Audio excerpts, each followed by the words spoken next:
Hello everyone. இன்னைக்கு நம்ம 10th history unit 3ல இருக்க long answers ஓட first question தான் பார்க்க போறோம். Question பார்க்கலாமா?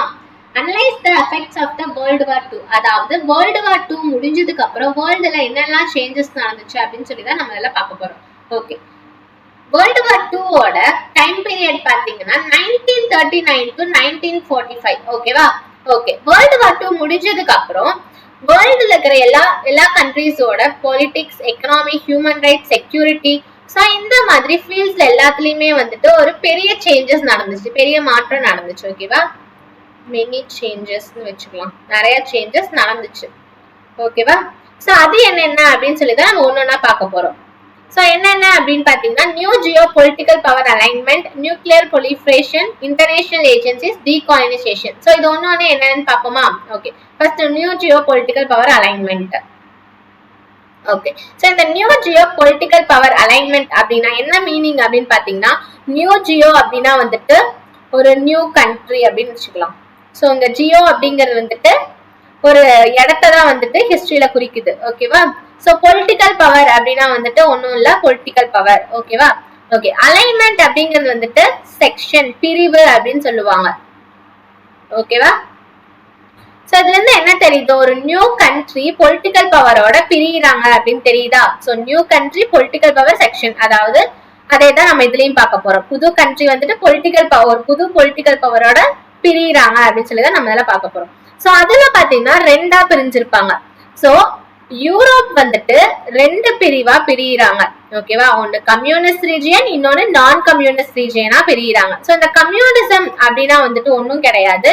சோ ஆல் ஆர் ஈக்குவல் அப்படின்னு பொது உடைமை பேசுவாங்க பாத்தீங்களா? சோ அதுதான் வந்துட்டு கம்யூனிசம். சோ அததான் வந்துட்டு ஒரு ரீஜியன் வந்துட்டு அதை சப்போர்ட் பண்றாங்க, இன்னொரு ரீஜியன் வந்துட்டு அதை எதிர்க்கிறாங்க. சோ அந்த மாதிரி யூரோப் வந்துட்டு ரெண்டா பிரிஞ்சிருது. ஓகேவா? யூரோப்போட வெஸ்ட் சைடு எல்லாமே வந்து பாத்தீங்கன்னா கம்யூனிஸ்ட் ரீஜியன். சாரி, யூரோப்போட வெஸ்ட் சைடு எல்லாமே பாத்தீங்கன்னா நான் கம்யூனிஸ்ட் ரீஜியன். ஓகேவா? Non communist region. யூரோப்போட ஈஸ்ட் சைடு எல்லாம் பாத்தீங்கன்னா communist region. So okay, so இந்த யூரோப் இந்த மாதிரி ரெண்டு ரீஜியனா பிரிஞ்சாலுமே வந்துட்டு இந்த வெஸ்ட் சைட பாத்தீங்கன்னா அமெரிக்கா வந்துட்டு ரூல் பண்றாங்க.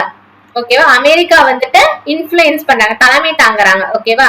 இது யூரோப்போட ஈஸ்ட் சைடு பாத்தீங்கன்னா சோவியத் யூனியன், அவங்க வந்துட்டு ரூல் பண்றாங்க, தலைமை தாங்குறாங்க. ஓகேவா? சோ இதுதான் வந்துட்டு யூரோப் வந்து ரெண்டா பிரிஞ்சிருச்சு அப்படின்னு சொல்றாங்க. ஓகேவா? அடுத்து நியூக்ளியர் proliferation. ஓகேவா? இந்த நியூக்ளியர் proliferation அப்படின்னா என்னன்னு பாத்தீங்கன்னா, நியூக்ளியர் அப்படின்னா வந்துட்டு வெப்பன் அப்படின்னு சொல்லுவாங்க, அணு அப்படின்னு சொல்லுவாங்க தமிழ்ல. ஓகேவா? வெப்பன். proliferation அப்படின்னா வந்துட்டு மேனுஃபேக்சர் அப்படின்னு சொல்றது.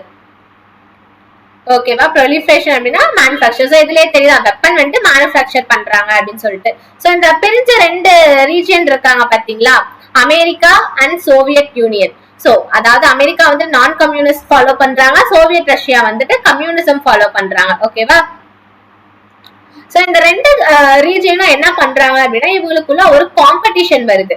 சோ அது என்ன காம்படிஷன் அப்படின்னு பாத்தீங்கன்னா, சோ ரெண்டு ரீஜியன்ல யாருக்கிட்ட அதிகமான வெப்பன்ஸ் இருக்கு அப்படின்னு சொல்லி பாக்குறாங்க. சோ இவங்க ரெண்டு ரீஜியனும் என்ன பண்றாங்க அப்படின்னா, தீவிரமா வெப்பன்ஸ வந்துட்டு மேனுஃபேக்சர் பண்றாங்க. வெப்பன்ஸ் வந்துட்டு மேனுஃபேக்சர் பண்றாங்க. சோ இதுதான் இவங்களுக்கு உண்டான ஒரு காம்படிஷன் வருது. ஓகேவா? அடுத்து இன்டர்நேஷனல் ஏஜென்சிஸ். சோ இந்த வேர்ல்டு வார் 2 முடிஞ்சதுக்கு அப்புறம் வேர்ல்டுல வந்து நிறைய இன்டர்நேஷனல் ஏஜென்சிஸ் வந்துட்டு உருவாகுறாங்க. சோ எதுக்காக அப்படின்னு பாத்தீங்கன்னா, வேர்ல்டோட எக்கனாமி அண்ட் அவங்களோட கார்பரேட் எல்லாமே வந்துட்டு மெயின்டைன் பண்ண, அந்த எக்கனாமி வந்துட்டு டெவலப் பண்ண, பினான்சியல் சப்போர்ட் கொடுக்கறதுக்காக சோ இந்த மாதிரியான இன்டர்நேஷனல் ஏஜென்சிஸ் வந்துட்டு கிரியேட் ஆகுறாங்க. சோ இவங்க பாத்தீங்கன்னா ஒரு இன்டர்நேஷனல் ஆர்கனைசேஷன்ஸ். ஓகேவா? வேர்ல்டுல இருக்கிற எல்லா கண்ட்ரீஸ்க்காகவும் ஒர்க் பண்ணக்கூடியவங்க. ஓகேவா? சோ அந்த மாதிரி சோ ஒரு 3 இன்டர்நேஷனல் ஏஜென்சிஸ் பத்தி தான் நம்ம இதுல பார்க்க போறோம். ஓகேவா? என்னென்ன அப்படின்னு பாத்தீங்கன்னா, world bank, United Nations, IMF அப்படின்னு சொல்லக்கூடிய இன்டர்நேஷனல் மானிட்டரி ஃபண்ட். சோ இவங்க 3 பேருமே வந்துட்டு பினான்சியல் சப்போர்ட் கொடுக்கறவங்க தான் கண்ட்ரீஸ்க்கு எல்லாத்துக்குமே. ஓகேவா? அடுத்து டீகாலனைசேஷன். சோ டீகாலனைசேஷன் அப்படின்னா பாக்குறதுக்கு முன்னாடி நான் ஒரு சின்ன ஒரு எக்ஸாம்பிள் சொல்றேன். ஓகேவா? இப்ப இந்தியா இருக்கு. சோ ஜெனரலா பாருங்க, இந்தியாவை ஃபர்ஸ்ட் யார் ரூல் பண்ணிட்டு இருந்தாங்க? பிரிட்டிஷ். ஓகேவா? இது வந்துட்டு ஒரு எக்ஸாம்பிளுக்காக சொல்றேன் நான். சோ இந்த மாதிரி ரூல் பண்ணப்பட்ட கண்ட்ரியை வந்துட்டு காலனி அப்படின்னு சொல்லுவாங்க. ஓகேவா? இது இம்பார்ட்டன்ட், இது ஞாபகம் வச்சுக்கோங்க, நம்ம பின்னாடி பார்ப்போம். ஸோ ரூல் பண்ணப்பட்ட கண்ட்ரியை வந்துட்டு காலனி அப்படின்னு சொல்லுவாங்க. சோ ஒரு கண்ட்ரியை வந்துட்டு ரூல் பண்ணிட்டு இருந்தாங்க பாத்தீங்களா? சோ இந்த மாதிரி கண்ட்ரிஸை வந்துட்டு கொலினியல் பவர் அப்படின்னு சொல்லுவாங்க. கொலினியல் பவர்.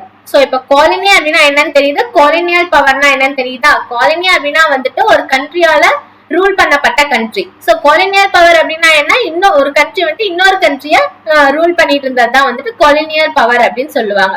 ஓகேவா? இப்போ இந்த டீகாலனைசேஷன் அப்படின்னா என்னன்னா, சோ இந்த கொலினியல் பவர் கண்ட்ரீஸ்ல இருக்காங்க பாத்தீங்களா? சோ இந்த பிரிட்டிஷ், இங்கிலாந்து, இந்த மாதிரியான கண்ட்ரீஸ்ல இருக்காங்க பாத்தீங்களா?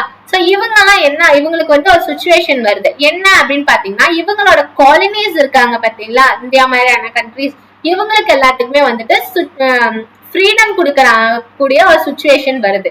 அதாவது இவங்கதான் இந்தியா, பிரிட்டிஷ் தான் வந்துட்டு இந்தியாவை ரூல் பண்ணிட்டு இருந்தாங்க. இவங்க சொல்றதா வந்துட்டு கண்டிப்பா இந்தியாக்காரங்க கேட்டுட்டு இருந்திருப்பாங்க. சோ அது வந்துட்டு நீங்க வந்துட்டு இனிமேல் ரூல் பண்ணக்கூடாது இந்தியாவை, இவங்களுக்கு வந்து நீங்க ஃப்ரீடம் கொடுக்கணும் அப்படின்ற மாதிரி சிச்சுவேஷன் வருது. ஓகேவா? சோ இந்த மாதிரி எல்லா காலனியல் வேர்ல்டுல இருந்த எல்லா காலனியல் பவர்ஸ்க்கும் வந்துட்டு இந்த மாதிரியான சிச்சுவேஷன் வருது. சோ அந்த மாதிரி வரதுல 1948ல இந்தியா தான் வந்துட்டு ஃபர்ஸ்ட் ஃப்ரீடம் வாங்குறாங்க. India got first independence. ஓகேவா? சோ இதுதான் வந்துட்டு டீகாலனைசேஷன். ஓகேவா? ஓகே, சோ ஒரு சம்மரி பார்க்கலாமா?